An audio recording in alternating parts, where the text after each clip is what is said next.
Hi YouTube, it's Kathy, Happy Bookmas. This is my weekly entertainment wrap-up for November 26th through December 2nd. This week I read one book, I watched 3 shows, and I listened to 1 book. Normally I try to complete at least 2 physical books in a week, like sneak in a graphic novel if I'm reading a longer book, for example. But I'm just so glad that I finished my 1 brick of a book for Tome Topple that I just left it at that. I finally finished The 13½ Lives of Captain Bluebear by Walter Moore. This fantasy book was released in 1999 in Germany, and I actually had a friend on my Facebook feed excited that I was reading it because she's originally from Germany and didn't know it was available in English. This book is 703 pages, and although some of that space is taken up by illustrations because Moore is a cartoonist, it did not need to be that long. Let's start with what I liked. This story was weird and endearing. It is the story of a blue bear, and you find out early on that the life expectancy of this type of creature is 27 lives. Already that's adorable because it sets you up knowing that he is writing this autobiography at the midpoint of his lifespan. There's a huge amount of imagination in this book, from creatures to places to malicious weather.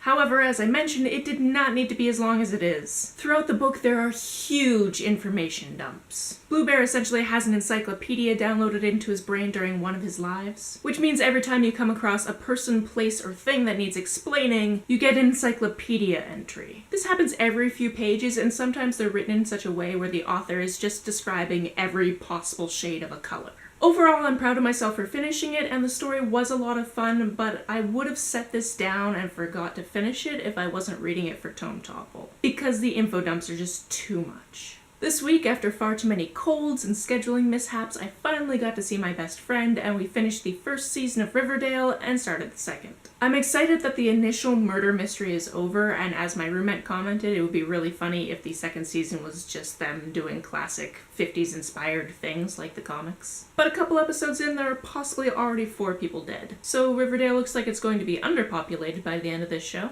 This week I marathoned the entire 8th season of RuPaul's Drag Race, and damn girl, it was fun! I've watched previous seasons, but it's been a while. In case you haven't seen it and plan to in the future, I won't discuss who won, but it is available on Canadian Netflix, so get on that. I am happy with the choice because her final performance was to die for. There was one elimination where I felt the queen went home too early, but that's bound to happen. This week on Survivor, tables turned so hard they fell over. This episode was buy one get one free, both in title and the fact that it was a double episode. And the contestants got shady enough to be compared to drag queens in a library. The contestant I've been favoring since early on looks like he's no longer at the top, so I'm a little worried that his carefully laid plans are going to pull apart at the seams. This week I listened to Midnight at the Electric by Jodi Lynn Anderson. This book spans the genres of historical fiction and science fiction, and if you can think of another book that does this really well, please let me know because this mixture intrigues me. We start in 2065 with Adri, who has been training all of her life to be one of the explorers to be sent to live on Mars. A few months before liftoff, she has to move closer to her launch site, and the company actually finds a long-lost elderly cousin.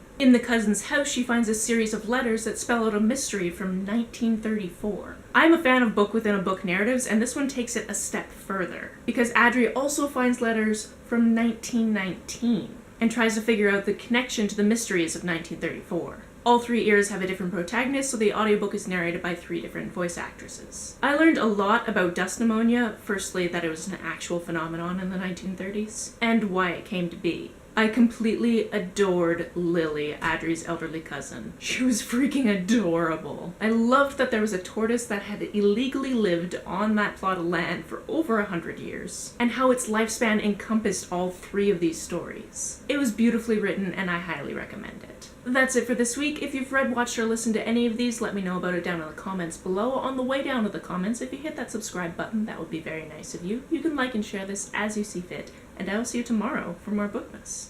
Bye! Oh, of course the heating cuts out at the end of the video.